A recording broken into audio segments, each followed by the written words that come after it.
Essa escolha específica teve um enorme impacto sobre a trajetória da minha vida, mas valorizo ainda mais o modo como mudou a minha opinião sobre as escolhas. Fala galera, sejam todos muito bem-vindos de volta lendo livros para você. Hoje vamos avançar aqui mais um pouquinho no essencialismo. No vídeo anterior a gente já falou aqui um pouquinho sobre mais ou menos o objetivo desse livro e agora a gente vai para a primeira parte. Vamos ler esses 3 primeiros capítulos aqui, beleza? Então vamos direto aqui para o texto. Se inscreve no canal, deixa o like no vídeo. Essência. Qual a mentalidade básica do essencialista? No vídeo passado eu já li isso aqui, então eu vou pular, dar um pause aí, leia se você quiser. Nós vamos seguir em frente aqui. Capítulo 2. Escolher. O invencível poder da escolha. É a capacidade de escolher que nos torna humanos. Madeleine L'Engle. Fitei de olhos arregalados o pedaço de papel que tinha na mão. Eu estava no saguão de um prédio comercial. Anoitecia e as últimas pessoas estavam indo embora. O pedaço de papel coberto de palavras e setas rabiscadas era o resultado de 20 minutos de um brainstorming sobre o que eu queria fazer com a minha vida naquele momento. Enquanto eu levo o papel, fiquei muito espantado com o que não havia nele: a faculdade de Direito. Isso me chamou a atenção porque eu estava no meio do meu primeiro ano de Direito na Inglaterra. Eu tinha me matriculado no curso por causa dos vários conselhos para manter aberto o leque de opções. Assim que terminasse, poderia advogar, escrever sobre direito, lecionar ou dar consultoria.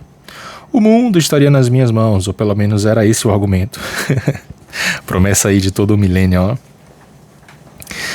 Mas quase desde o primeiro momento em que comecei a estudar direito, em vez de escolher uma dessas metas, simplesmente tentei atingir todas elas. Estudava os livros jurídicos de dia e à noite lia os grandes pensadores da administração.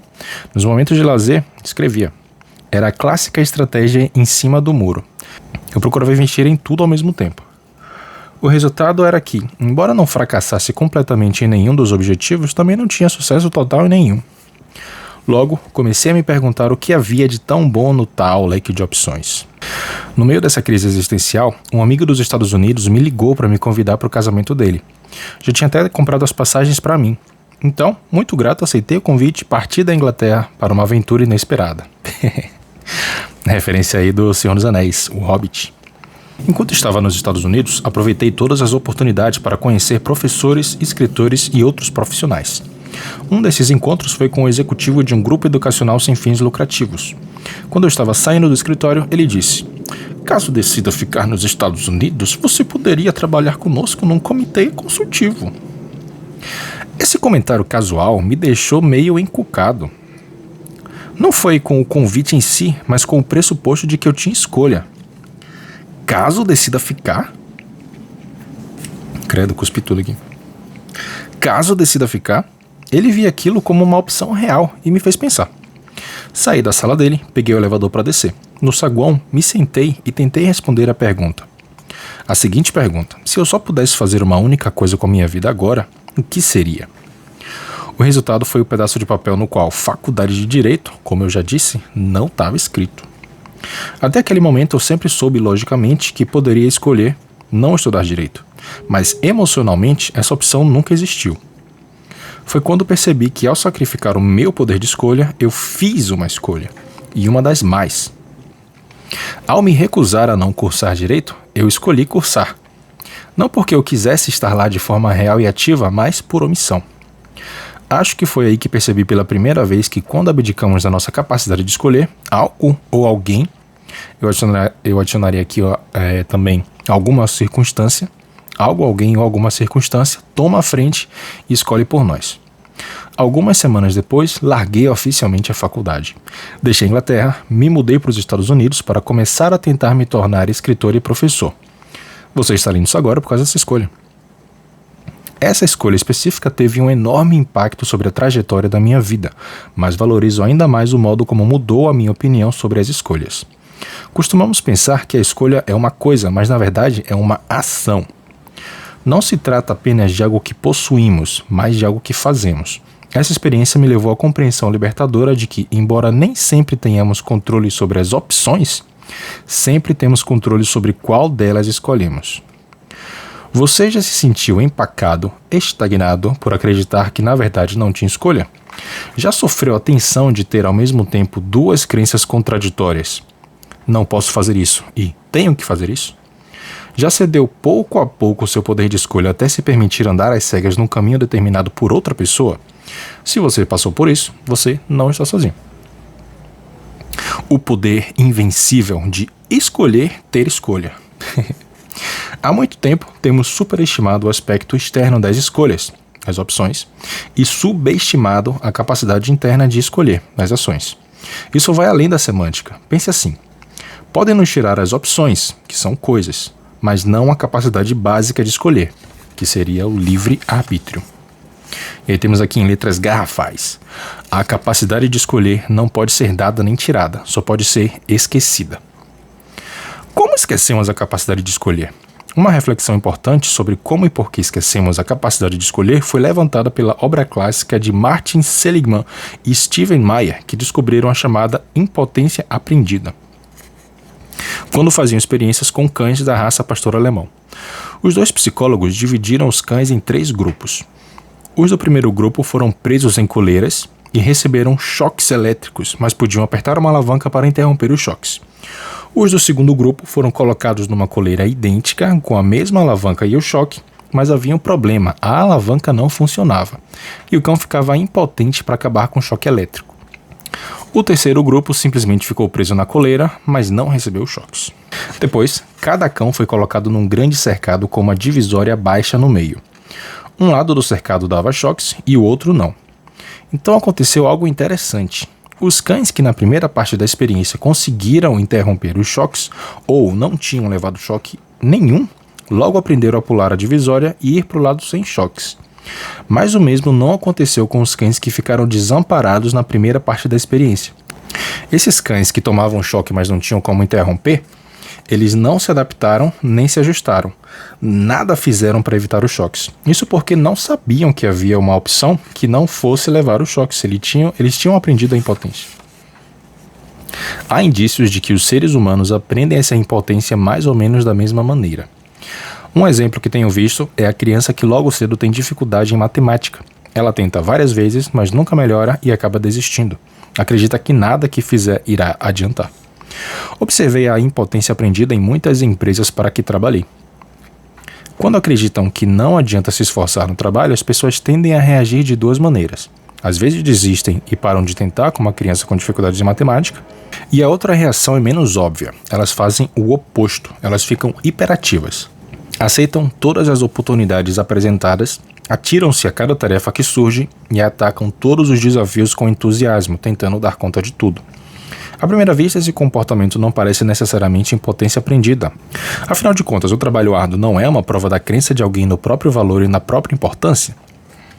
Num exame mais atento, porém, vemos que essa compulsão por fazer mais é uma cortina de fumaça. Essas pessoas não acreditam que tenham escolha no caso das oportunidades, das tarefas ou dos desafios a aceitar. Acreditam que têm que fazer tudo. Sou o primeiro a admitir que é difícil escolher. Por definição, para realizar uma escolha é preciso dizer não a alguma ou várias outras coisas. E isso pode acarretar uma perda. Fora do local de trabalho, isso talvez seja ainda mais difícil. A qualquer momento que entramos numa loja, num restaurante ou em qualquer lugar que venda alguma coisa, tudo é projetado para dificultar o não. Quando ouvimos os argumentos dos políticos, o objetivo deles é tornar impensável para nós não votar neles. Quando a mãe ou a sogra telefone e pede um favor, pode ser dificílimo sentir que realmente temos opção. Se olharmos a vida cotidiana com essas lentes não essencialistas, o fato de esquecermos nossa capacidade de escolher não surpreende nem um pouco. Mas a escolha está no próprio âmago do que significa ser um essencialista. Tornar-se essencialista exige a conscientização da capacidade de escolher. Precisamos reconhecê-la como um poder invencível dentro de nós, que existe separado e distinto de todas as outras coisas, pessoas ou forças. William James escreveu: "Meu primeiro ato de livre-arbítrio será acreditar no livre-arbítrio", disse ele. É por isso que a primeira e mais fundamental habilidade que você aprenderá nessa jornada é a capacidade de escolher ter escolha, em todas as áreas da vida. Aí temos uma comparação aqui. O não essencialista diz, tenho que fazer, e ele abre mão do direito de escolher, enquanto que o essencialista diz, eu escolho fazer, e ele exerce o poder de escolher. Quando esquecemos que temos livre-arbítrio, aprendemos a impotência. pouco a pouco, permitimos que nosso poder nos seja tirado até nos tornarmos um elemento da escolha dos outros, ou até de nossas escolhas passadas. Isso é interessante, né? A gente não é só refém das escolhas dos outros, né? A gente também se torna refém muitas vezes das nossas próprias escolhas passadas. Mas eu concordo aqui que até isso é uma escolha. A gente não precisa ser refém nem mesmo das nossas próprias escolhas. E em troca, cedemos o poder de escolher. Esse é o caminho do não essencialista. O essencialista, além de reconhecer, celebra o poder da escolha. Ele sabe que quando abrimos mão do nosso livre-arbítrio, damos aos outros não só o poder, como também a permissão explícita de escolher por nós. Absurdo, absurdo. Capítulo 3, discernir. A desimportância de quase tudo. Citação: a maior parte do que existe no mundo, nossas ações e todos os outros recursos, forças e ideias, tem pouco valor e produz pouco resultado. Por outro lado, algumas poucas coisas funcionam fantasticamente bem e têm um impacto imenso. Richard Koch. Koch? Não sei. Em A Revolução dos Bichos, o clássico romance alegórico de George Orwell, somos apresentados ao cavalo lutador. Ele é descrito como forte e confiável. Sua reação a cada revés e problema é: eu vou trabalhar mais.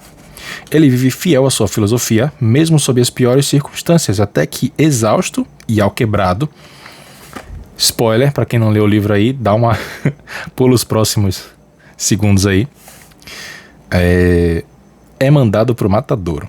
É um personagem trágico, apesar das melhores intenções. Na verdade, seu esforço sempre crescente exacerba a desigualdade e os problemas da fazenda. Será que não somos um pouco como lutador? Será que as dificuldades só fortalecem nossa decisão de trabalhar por mais tempo, com mais intensidade? Será que reagimos a todo desafio com sim, posso fazer isso também? Eu posso dizer que eu reajo assim muitas vezes. Afinal, aprendemos desde pequenos que o trabalho intenso é o segredo do bom resultado, e muitos já foram bem recompensados pela produtividade e por serem a pessoa com quem sempre se pode contar para resolver problemas. Mas no caso de indivíduos que já trabalham muito, haverá limites ao valor do trabalho árduo? Haverá um ponto em que fazer mais não significa aumentar a produtividade? Haverá um ponto em que fazer menos, mas pensar mais, produza na verdade um resultado melhor? Lembro que quando menino eu quis ganhar uns trocados e sabia que um dos poucos empregos disponíveis para crianças de 12 anos na Inglaterra era entregar jornais. Pagava-se cerca de 1 libra por dia e a carga horária era de 1 hora. Assim, por um tempo, todas as manhãs antes da escola eu passava 1 hora arrastando de porta em porta uma bolsa que parecia mais pesada do que eu. Era um dinheiro suado, sem dúvida. O esforço considerável que eu precisava fazer só para ganhar aquela única libra por dia mudou para sempre meu modo de pensar sobre o custo das coisas que eu desejava. A partir de então, quando via algo que queria comprar, eu a convertia no número de dias em que teria que entregar jornais para obter o dinheiro. 1 libra de recompensa era igual a 1 hora de esforço. Percebi que naquele ritmo eu levaria um bom tempo para economizar e comprar os carrinhos que eu queria. Então, quando comecei a... Não vamos nem comentar aqui a questão do trabalho infantil, né? Vamos pular direto essa parte. Mas fica aí já comentado brevemente. Então, quando comecei a pensar em meios de acelerar o processo, tive a ideia de lavar o carro dos vizinhos nas manhãs de sábado, em vez de entregar jornais. Poderia cobrar 2 libras por carro e conseguiria lavar 3 carros por hora. De repente, a razão entre horas e libras passou de 1 para 1 para 1 para 6. Eu tinha acabado de aprender uma lição importantíssima. Certos tipos de esforço geram recompensas maiores do que outros. Anos depois, na universidade, fui trabalhar numa empresa de treinamento profissional. Ganhava 9 dólares por hora no atendimento ao cliente. Seria fácil pensar no emprego em termos daquela razão entre tempo e recompensa. Mas eu sabia que o que realmente contava era a relação entre tempo e resultado. Então, me perguntei qual seria o resultado mais valioso que poderia obter naquele emprego e concluí que era reconquistar clientes que queriam cancelar o serviço. Logo me dediquei a convencê-los a manter os contratos e em pouco tempo cheguei a uma taxa 0 de cancelamentos. Parabéns! Muitos parabéns! Todo mundo aí que já trabalhou com atendimento ao cliente, com telemarketing, sabe o valor, sabe a dificuldade de fazer isso. Logo, me dediquei a convencê-los a manter os contratos e em pouco tempo cheguei a uma taxa 0 de cancelamentos. Como eu era pago por cliente mantido, aprendi mais, ganhei mais e contribuí mais. Sem dúvida, o trabalho árduo é importante, porém, mais esforço não gera necessariamente mais resultado. É o menos, porém melhor. Ferran Adrià, considerado um dos melhores chefes do planeta, levou o restaurante El Bulli a se tornar mundialmente famoso e exemplifica o princípio menos, porém melhor. De pelo menos duas maneiras.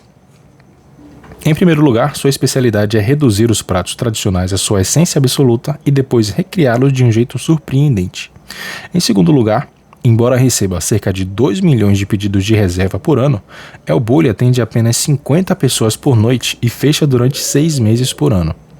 Na verdade, enquanto eu escrevia este livro, Ferran parou totalmente de servir comida e transformou seu restaurante num laboratório para continuar se dedicando em tempo integral apenas à essência de sua arte. Acostumar-se à ideia de menos, porém melhor, pode ser mais difícil do que parece, principalmente quando no passado fomos recompensados por fazer mais e mais e mais. No entanto, em determinado momento, mais esforço provoca uma estagnação em nosso progresso. Certamente, a ideia de uma correlação direta entre resultado e esforço é atraente, parece justa. No entanto, as pesquisas mostram um quadro bem diferente em muitas áreas. A maioria já ouviu falar do princípio de Pareto, ou princípio 80-20.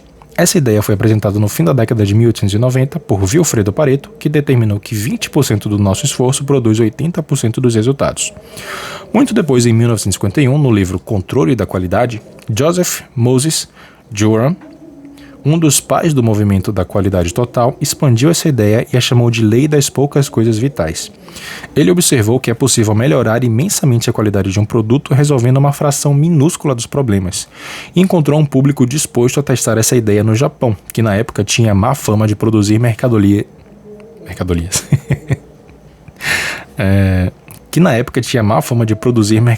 De preço baixo e pouca qualidade. Por meio da adoção de um processo em que uma percentagem elevada do esforço e da atenção era canalizada para melhorar apenas os aspectos realmente fundamentais, ele deu um significado totalmente novo à expressão Made in Japan. Aos poucos, a revolução da qualidade provocou a ascensão do Japão à potência econômica global. A distinção entre muitas coisas triviais e as poucas coisas vitais pode ser aplicada a todo tipo de realização humana, pequena ou grande, o que foi feito de forma categórica por Richard Koch, autor de vários livros sobre a aplicação do princípio de Pareto, o princípio 80-20, aplicação do princípio à vida cotidiana. Na verdade, há exemplos por toda parte. Vejamos o caso de Warren Buffett, que afirmou: "Nossa filosofia de investimento se aproxima da letargia." Ou seja, ele e sua empresa fazem relativamente poucos investimentos e os mantêm por muito tempo. Em O Tao, de Warren Buffett, para quem estiver só ouvindo, esse Tao aqui é T-A-O. Em O Tao, de Warren Buffett, não sei se é assim que pronuncia também, tá? Mary Buffett e David Clark explicam. Warren percebeu no início da carreira que seria impossível tomar centenas de decisões de investimentos corretas, de modo que resolveu investir somente nas empresas sobre as quais tivesse segurança absoluta e depois apostou pesado nelas. Ele deve 90% da riqueza que possui a apenas 10 empresas. Às vezes, o que você não faz é tão importante quanto o que você faz. Aí tá aí um trechinho do Tao de Warren Buffett. Seguindo. Em resumo, ele aposta alto nas poucas oportunidades essenciais de investimento e diz não às muitas meramente boas. Alguns acreditam que a relação entre esforço e resultado é ainda menos linear e obedece à lei de potência, como chamam os cientistas. De acordo com essa lei, alguns esforços produzem exponencialmente mais resultados do que outros. Um bom exemplo foi dado por Nathan Myhrvold, ex-diretor de tecnologia da Microsoft. Os melhores desenvolvedores de software não são 10, nem 100, nem 1000 vezes mais produtivos que os desenvolvedores médios. Eles são 10.000 vezes mais produtivos, disse Nathan Myhrvold. Talvez seja exagero, mas ainda assim deixa claro que alguns esforços produzem resultados exponencialmente melhores do que outros. A realidade avassaladora é: vivemos num mundo onde quase tudo não vale nada e pouquíssimas coisas têm um valor excepcional. Como escreveu John Maxwell, não é possível superestimar a desimportância de quase tudo. Ok. E aí temos mais uma vez aqui, o não essencialista acha que quase tudo é essencial. O essencialista acha que quase tudo é não essencial. Quando desaprendemos a lógica 1 para 1, começamos a ver o valor de adotar a filosofia do essencialista. Descobrimos que até as muitas oportunidades boas que buscamos costumam ser muito menos valiosas do que as poucas realmente fantásticas. Depois de entender isso, passamos a examinar o ambiente com novos olhos, indo atrás das poucas coisas vitais e eliminando com entusiasmo as muitas coisas triviais. Só então adquirimos o hábito de dizer não às oportunidades razoáveis e sim às verdadeiramente incríveis. É por isso que o essencialista demora para explorar todas as opções. O investimento a mais se justifica porque algumas coisas são tão mais importantes que compensam 10 vezes o esforço investido para encontrá-las. Em outras palavras, o essencialista avalia mais para fazer menos. E temos mais uma comparação aqui. O não essencialista acha que quase tudo é essencial. Ele vê as oportunidades como praticamente iguais. Enquanto que o essencialista acha que quase tudo não é essencial. Ele distingue as poucas oportunidades vitais dentro das muitas oportunidades triviais. Muita gente capaz é impedida de chegar a um nível mais alto de contribuição porque não consegue abandonar a crença de que tudo é importante. Mas o essencialista sabe a diferença entre o que realmente tem valor e o resto. Para praticar essa habilidade essencialista, podemos começar no nível simples, e assim que ela se tornar uma segunda natureza nas decisões cotidianas, saberemos aplicá-la às áreas maiores e mais amplas da vida pessoal e profissional. Essa expressão aqui que ele usa, segunda natureza, é uma expressão muito americana, é muito estrangeira.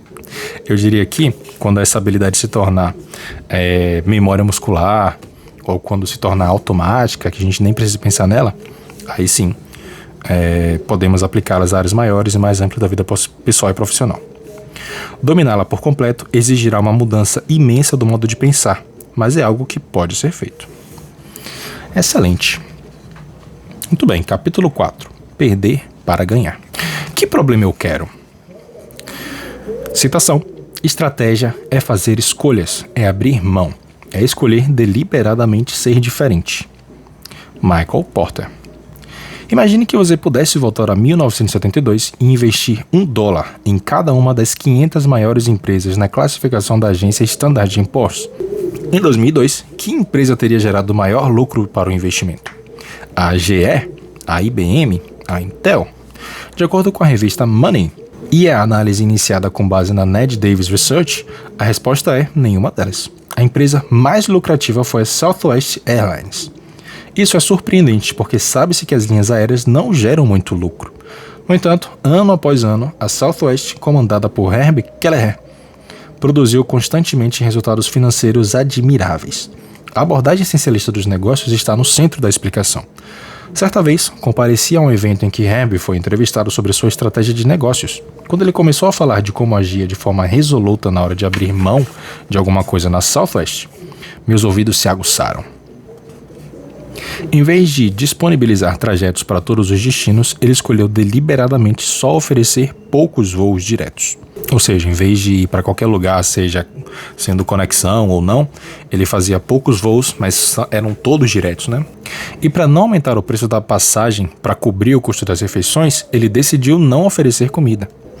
Em lugar de permitir que os passageiros reservassem os assentos com antecedência, ele determinou que seriam escolhidos quando entrassem no avião. E não quis vender passagens caras com serviço de primeira classe, oferecendo apenas a classe econômica. A empresa resolveu abrir mão de tudo isso não por omissão, mas de propósito. A perda de cada um desses itens fez parte de uma estratégia pensada para baixar os custos. Ele correu o risco de perder clientes que queriam a variedade maior de destinos e que queriam a opção de comprar refeições caras e etc. Sim. Mas Kelleher tinha total clareza do que a empresa era. Uma companhia aérea de baixo custo. Ele tinha clareza também do que ela não era. E suas concessões refletiram isso. Ele mesmo explicou como funciona seu pensamento essencialista. É preciso examinar cada oportunidade e dizer: acho que não, sinto muito. Não vamos fazer 1000 coisas diferentes que na verdade não contribuirão muito para o resultado que queremos. E a princípio, a Southwest foi criticada por analistas do mercado, adversários e outros não essencialistas que não conseguiam acreditar que essa abordagem pudesse ser bem sucedida. Quem em seu perfeito juízo escolheria uma empresa aérea que só ia a determinados lugares e não servia refeições por mais baratas que fossem as passagens? Mas, dali a alguns anos, ficou claro que a Southwest estava no caminho certo. Os concorrentes do setor notaram o disparado do lucro da Southwest e começaram a imitá-las. Mas em vez de adotar a abordagem essencialista de Kelleher como um todo, fizeram o que o professor Michael Porter da Harvard Business School chama de estratégia em cima do muro. Eles mantiveram intacta a estratégia existente e ao mesmo tempo adotaram a estratégia do concorrente, jogando de dois modos ao mesmo tempo, né? Na época, uma das tentativas mais visíveis foi a da Continental Airlines. Eles chamaram seu novo serviço de voos diretos de Continental Light. A Continental Light adotou algumas práticas da Southwest, baixou o preço das passagens, acabou com as refeições, deixou de oferecer a primeira classe e aumentou a frequência dos voos. O problema foi que, como ainda se agarrava ao modelo de negócios existentes, pelo motivo de que a Continental Light respondia apenas por um pequeno percentual dos voos oferecidos pela empresa, não havia eficiência operacional que permitisse que fossem oferecidos preços competitivos. Assim, a empresa foi forçada a economizar de um modo que acabou comprometendo a qualidade do serviço. Enquanto a Southwest, consciente e deliberadamente abriu mão de certas coisas em áreas estratégicas importantes, a Continental se viu obrigada a fazer pequenos sacrifícios que não obedeciam a uma estratégia coerente. De acordo com Porter, uma posição estratégica só é sustentável caso se abra mão de outras posições. Ao tentar manter duas estratégias incompatíveis, a empresa foi reduzindo sua capacidade de ser competitiva. A estratégia em cima do muro saiu caríssima para a Continental. Ela perdeu centenas de milhões de dólares em voos atrasados. E, de acordo com Porter, os voos atrasados e os cancelamentos geraram um índice de 1.000 reclamações por dia. Caraca. O presidente acabou demitido. Moral da história: ignorar a realidade das concessões deliberadas é uma estratégia terrível para as empresas. Acontece que também é uma estratégia terrível para as pessoas. Ou seja, se você tem uma estratégia de vida, de negócio, de uma estratégia profissional, você tem que agir de acordo com essa estratégia. Se você quer chegar a Roma, não adianta você pegar um avião para o Havaí, digamos. Você tem que tomar todas as suas decisões de acordo com esse objetivo, que é chegar em Roma. Acho que é isso. Seguindo, você já conviveu com alguém que está sempre tentando encaixar só mais uma coisinha nas 24 horas do dia? Pessoas assim sabem que tem 10 minutos para chegar a uma reunião, mas ainda se sentam para responder alguns e-mails antes de sair, ou concordam em entregar um relatório na sexta-feira, embora outro prazo importante se encerre no mesmo dia. Ou talvez prometam dar uma passadinha na festa de aniversário do primo sábado à noite, embora já tenham comprado ingresso para um show que começa exatamente na mesma hora. Sua lógica, que ignora a realidade de que para ganhar é preciso perder, eles pensam que dá para fazer as duas coisas. O problema mais importante é que essa lógica é falsa. Inevitavelmente, eles chegam atrasados à reunião, perdem um ou ambos os prazos, ou entregam 2 projetos mal feitos, e ou não vão à festa do primo, ou perdem o show. A realidade é que, por definição, dizer sim a uma oportunidade exige dizer não a várias outras. Até que aceitemos essa realidade de perder algumas coisas para ganhar outras, seja na vida pessoal, na profissional, estaremos condenados ao mesmo destino da Continental: ficar presos a uma estratégia em cima do muro, que nos força a fazer por omissão pequenos sacrifícios que talvez não fizéssemos de caso pensado.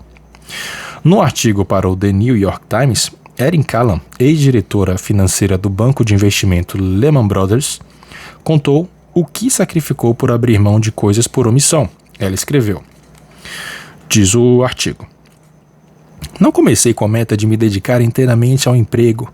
Isso foi se insinuando com o tempo. A cada ano que passava, pequenas modificações se tornavam a nova regra. De início, eu gastava meia hora no domingo organizando os e-mails, a lista de afazeres e a agenda para facilitar a manhã de segunda-feira. Então, passei a trabalhar algumas horas no domingo e depois o dia inteiro. Meus limites foram se desfazendo até que só restou trabalho, disse a Erin Callan. A história dela demonstra uma verdade importantíssima. Podemos assumir a responsabilidade por fazer as escolhas difíceis ou permitir que os outros decidam por nós. No meu trabalho, já notei que os altos executivos são os que têm mais dificuldade na hora de aceitar a realidade de que é preciso perder para ganhar. Recentemente passei algum tempo com o CEO de uma empresa do Vale do Silício avaliada em 40 bilhões de dólares. Ele me mostrou a declaração de valores da empresa, que tinha acabado de redigir e planejava anunciar a toda a companhia. A declaração de valores dizia: damos valor à paixão, inovação, execução e liderança. Ora, quem não valoriza essas coisas? Isso não diz nada aos funcionários sobre o que a empresa mais valoriza. Não diz nada sobre as escolhas que os funcionários deveriam fazer quando esses valores estivessem em risco. O mesmo acontece quando as empresas afirmam que sua missão é servir igualmente a todos os interessados, ou stakeholders. Clientes, funcionários... tá explicando o que são stakeholders, né? Stakeholders são clientes, funcionários, acionistas, todo mundo que tiver algum interesse, que tiver alguma pontinha ali, alguma coisa a lidar com o negócio. Dizer que valorizam do mesmo modo todos aqueles com quem a empresa interage deixa os administradores sem nenhuma orientação clara sobre o que fazer quando houver a necessidade de realizar certas escolhas, em detrimento de outras que envolvam essas pessoas.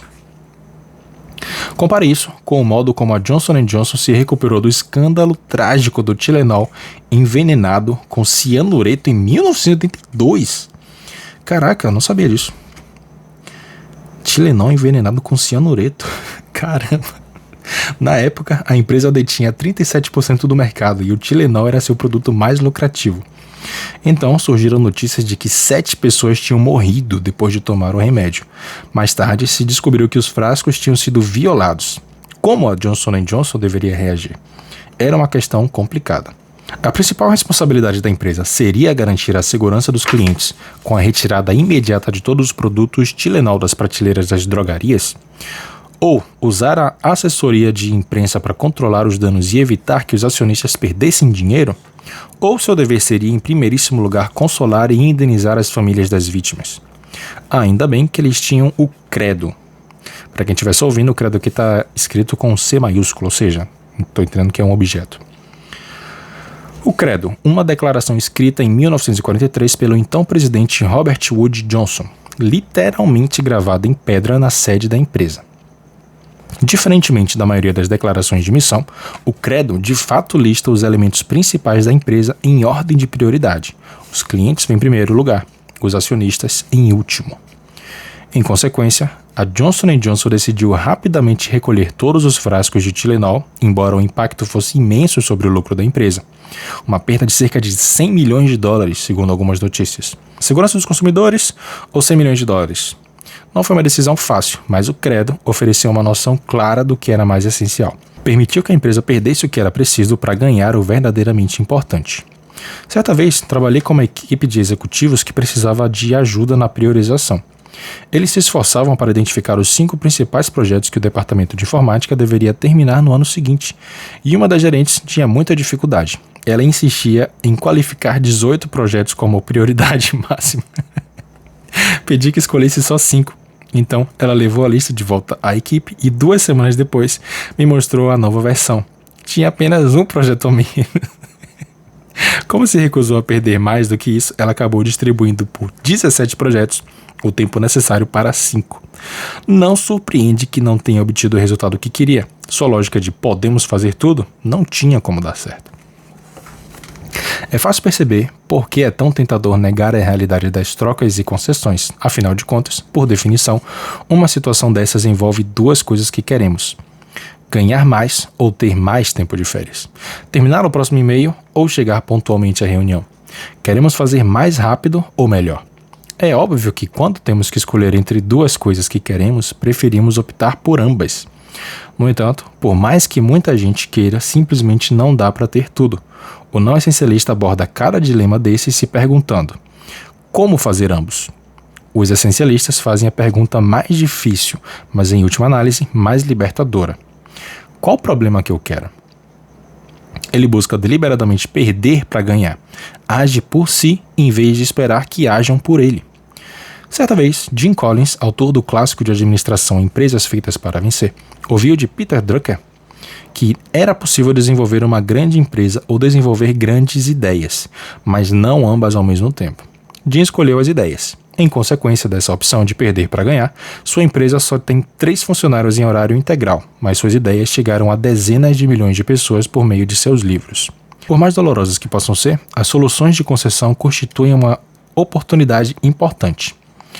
Como nos obrigam a pesar as opções e selecionar estrategicamente a que for melhor para nós, aumenta de forma significativa a probabilidade de obter o resultado que queremos. Assim como fez a Southwest, podemos desfrutar o sucesso que resulta de um conjunto de escolhas coerentes. Observei um bom exemplo dessa abordagem numa viagem recente a Boston. Ainda no avião, comecei a conversar com um casal que visitaria o filho em Harvard.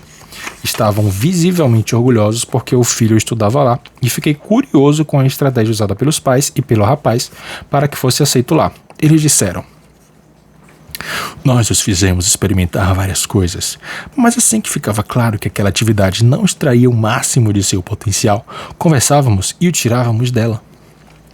Esses pais essencialistas tinham decidido de maneira deliberada que a meta era ter o filho em Harvard e entenderam que esse sucesso exigia concessões estratégicas que o fizessem se destacar no que era realmente bom. Essa lógica também se aplica à nossa vida pessoal. Quando éramos recém-casados, Ana e eu conhecemos alguém que, até onde sabíamos, tinha um casamento e uma família maravilhosos.